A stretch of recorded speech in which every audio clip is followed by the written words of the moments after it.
iso ngrampungi gawe isin aku. Ning piye carane ya? Ya muga-muga dewa paring padhang.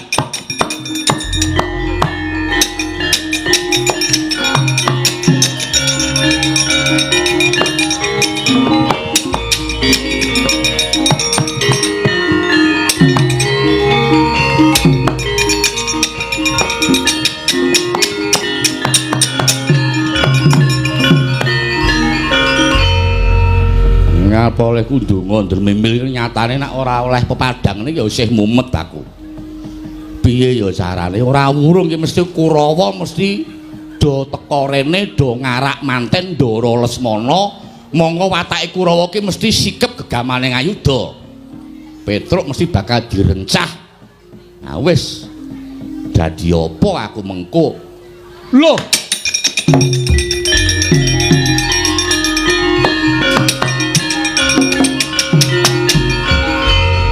niki sinten kok ngerti-ngerti neng mburiku ana wujuding satriya bagus malang kadhak. Nek kowe arep takon karo aku Bambang Antasena. Panjenengan Raden Antasena. Antasena. Kok ngerti-ngerti jegul mriki aku arep goleki bapakku. Ajeng madosi Sudarma panjenengan. Yo. Lah Sudarma panjenengan nek kowe arep ngerti karo Sudarmaku ya kuwi Panenggak Pandhawa Raden Werkudara. Sinten? Raden Werkudara. Wah. Antasena anakku. Gosek-gosek. Bareng aku ngaku nek bapakku Raden Werkudara kok kowe terus ngadeg ngejejer. Nek kowe arep ngerti karo aku sing tok golek iki ya mung aku Werkudara. Ora aing-aing piye? Ngertiku Bapak Werkudara ki jare manut pengendikane mbahku Raden Werkudara ki gagah gedhe dhuwur. Apa semene iki kurang gagah? Nek linggon gagah wis oleh. Ning jarene bapakku kuwi rambute digelung, ya kuwi gelung Minangkara. Durung suwe iki wis tak cukur. Mergo gatel kabeh rambutku wis cekake coba sawangen.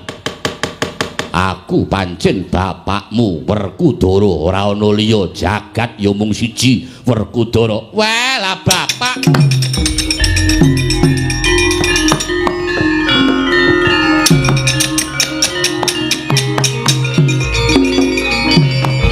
wah nek ngono bektiku katul ya Pak ya. Yo tak tampa Antasena. Wah, seneng aku wis kelakon iso ketemu karo wong tuaku sing mijekake aku ana ing alam padang iki. Ning dadekno pangertimu Antasena. Piye, Pak? Saben-saben anak Pandhawa kuwi ngaku utawa ngawawu Sudarma kudu ana labuhan dhisik.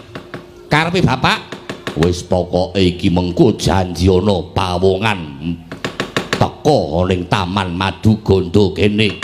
Rasah dadak ditakoni langsung taboki wae.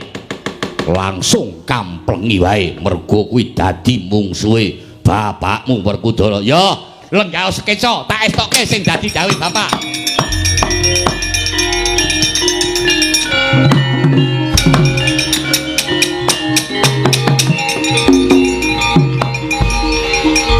Lega rasane ngatiku ranen aku wis ketemu karo Sudarmaku ya Bapak Werkudara. Mundi dawe Bapak sapa wae teka ning Taman Maduganda kene rasah dadak perlu ditakoni taboki ngono wae. Lah kae kok ana nom-noman jejogetan jingklak-jingklik sapa kae wis pokoke teka ora takoni taboki ngono wae.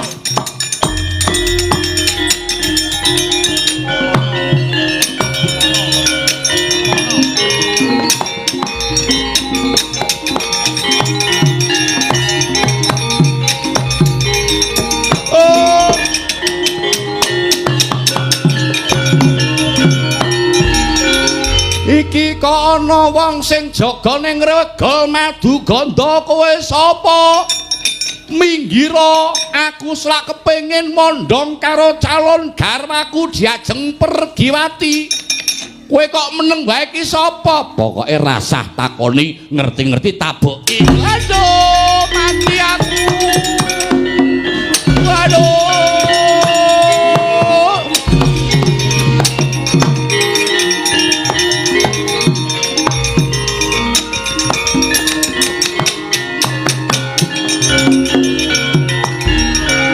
Iki sapa? Ana bocah nom-noman. Lah kok dadi mapan ana ing regol Taman Maduganda. Pokoke rasah takoni taboki. Aduh, Mak.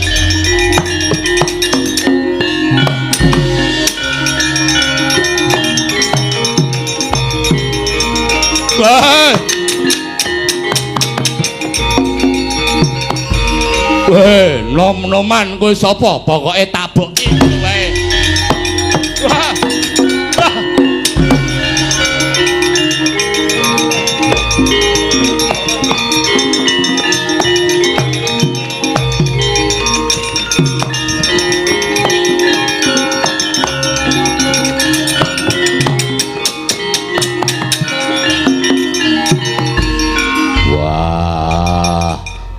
Nom-noman murang toto sapa? Nek kowe arep takon karo aku jenengku sik Nding. Aku kelingan karo dawuhe bapak mau pokoke aku rasah ngaku sapa-sapa, ngerti-ngerti taboki ngono wae. Wah, aja glendang-glendeng kowe sapa? Ha iki renen gagah gedhe dhuwur. Wis pokoke kudu tak taboki, ora perlu kowe ngerti karo aku, kowe kudu tak taboki. Wah.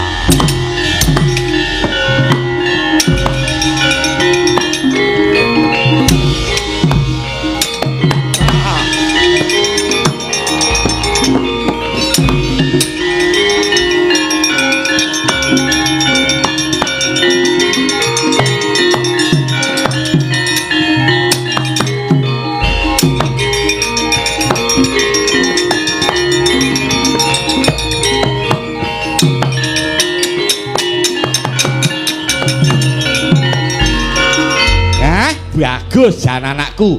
Lho, kok bapak omongane Malik? Wah, bagus anakku Antasena. Sing tak karepke ya ngono kuwi. Wah, pokoke sapa wae teko rene rasah takoni, taboki. Waduh, sing teko kae ora bakal pangling. Ndoro Antarja, ha iki bakal kebadaran. Nek aku ora ndelik cilaka iki.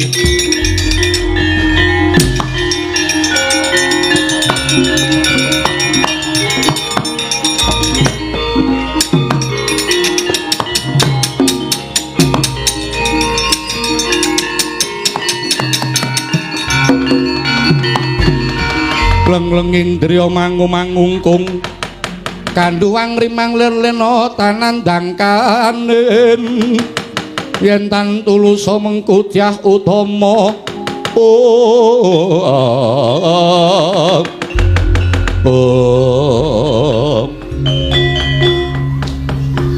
Dimas Antasena kok ngerti-ngerti nang kene. Sing tak pikir-pikir iki sing kebangetan ya Kakang Antarja. Bangetan piye? Nalika semana Kakang Antarja wis kangsen karo aku, kapan-kapan nek ning negara Ngamarta kudu ngejak utawa bareng karo Antasena. Malah nglimpekke lho. Lha iku sengit ya ngono kuwi lho. Anggere wis duwe kangsen senengane malah ndisiki, senengane nglimpekke. Ning aku kelingan karo dawuhe Kakang Antarja sak mangsane kepengin ning negara Ngamarta liwata njeron bumi sak mangsane mambu lemah sing gandane amrik wangi kowe njedula. Lah aku iki mau nututi Kakang Antarja terus liwat ana sak jeroning lemah dilalah neng kene ana lemah sing gandane amrik wangi njur aku njedul. Iya banjur lah syukur bejo sewu aku wis ketemu karo Bapak Werkudara sing jarene kuwi sing ngukir jiwa ragaku sing mijekake aku. Dimas Antasena wis ketemu karo Bapa Werkudara. Ya, pengestune Kakang Antarja aku wis ketemu karo Bapa Werkudara. Mongko dadekno pangertimu. Dimas Antasena sing tok jempalane kae mau ora ana liya ya ming Bapa Werkudara. Kowe aja ngaya-wara lho. Aja ngaya-wara lho Kakang Antarja. Bapa Werkudara ki ning manggone ning kono, ora lenggah ning kene. Ning nyatane Bapa Werkudara ya sing bar tok jempalane kae mau. Aja ngaya-wara kowe. Rama Werkudara, kula aturi tindak mriki, Rama.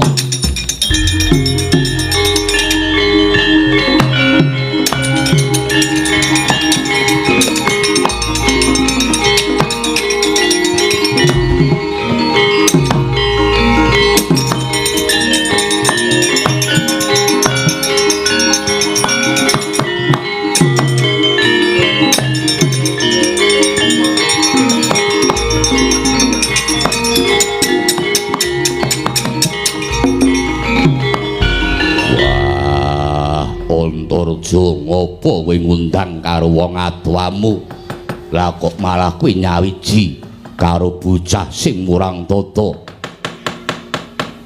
Ih kula aturi dangu piyambak Dimas Antasena ngaturna pangabekti lah ya iki Rama Werkudara ya sudarmane awake dhewe sing mijekake awake dhewe.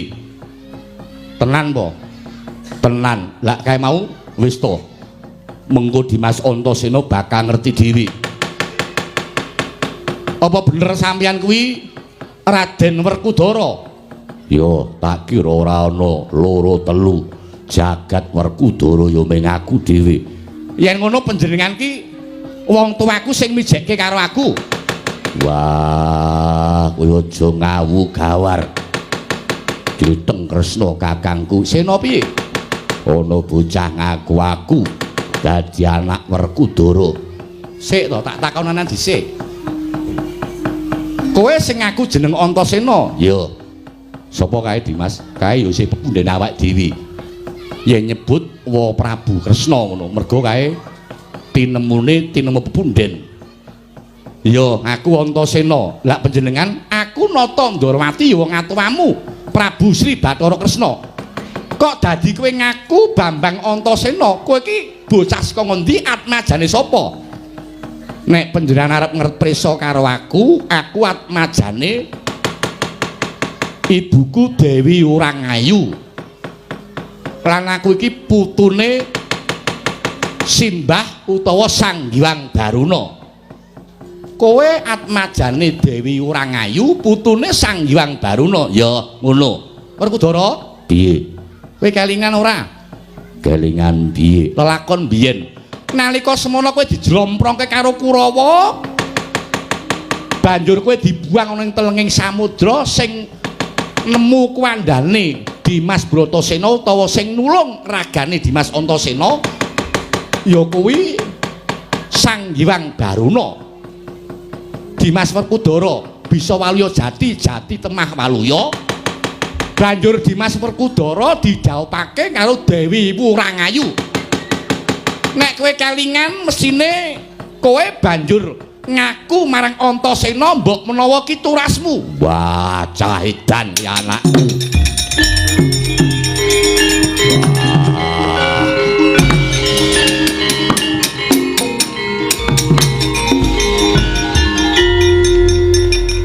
Apa wis dadi ciri gedheke po, Kang? Saben-saben duwe anak kok malah dijempalani. Pancen wis ciri wancine Bapa Werkudara kudu mangkono. Wah, ngerti Antasena, anakku wis gedhe. Ya, Pak, aku ngaturake bekti. Ya, tak tampa. Wa ireng aku ngaturke pangabekti. Ya, nggih tak tampa. Lah sing ngaku-ngaku bapakku kae mau wis mengko gampang kuwi tiba mburi. Sing baku lakone wis padhang. Ya, Werkudara, lakone iki wis padhang. Dasare Werkudara wis ketemu karo anakmu Ragil. Ya, njuru karepmu. Mbok menawa ana tantri maning para Kurawa reh Lesmana kagol ora bisa dhaup karo Pergiwati. Wah, aku dhewe.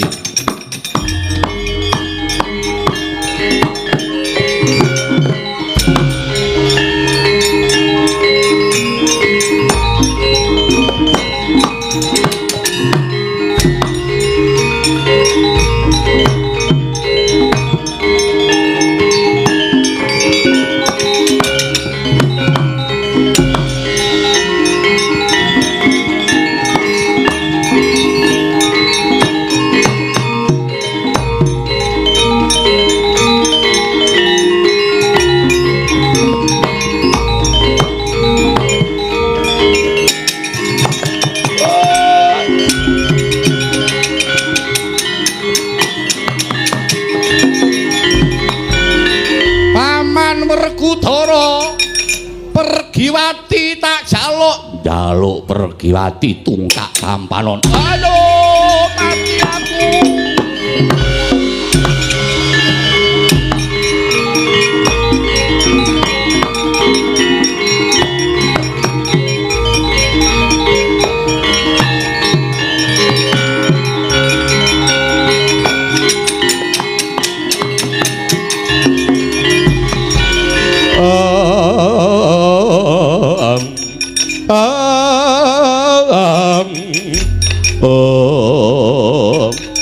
Werkudara Suratayu Pergiwati tak jaluk merga dadi jodho dhaupe anak kula semala ora gelem bali tungkak tampanono.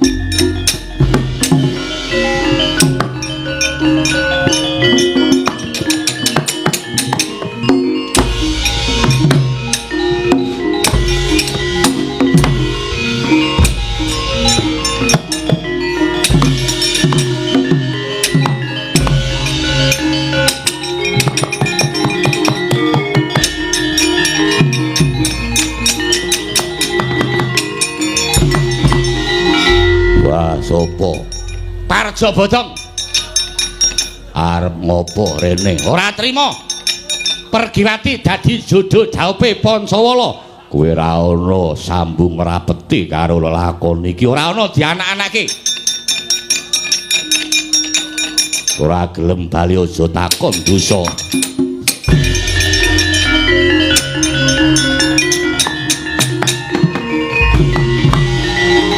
Sipat barat dalih kandangmu diwi-diwi